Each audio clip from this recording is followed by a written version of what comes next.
So there's really big news about SNAP benefits. Not only do people have to reapply, but there are also new rules that took effect December 1st. So many of you are familiar with SNAP, the food stamp program that more than 42 million Americans rely on every month.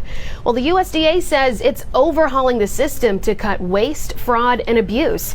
You might remember SNAP almost ran out of funding during the recent government shutdown. And for perspective here, last year, SNAP cost more than $100 billion. The average benefit is about $190 per month per person, or $365 per household. Each state is responsible for distributing the funds. But when the USDA looked closer at state data, it reportedly found problems.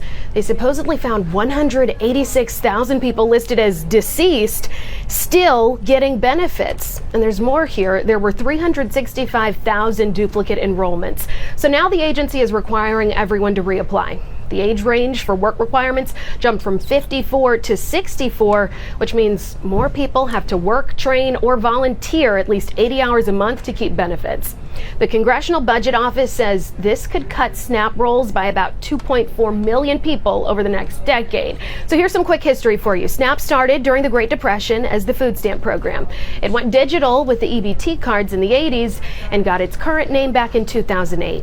About 1.4 million people in Georgia receive these benefits, so even if these changes don't mean anything to you, they could impact someone you know. Bottom line here, SNAP is in the middle of its biggest shakeup in years, and millions of men, women, and children could feel the impact.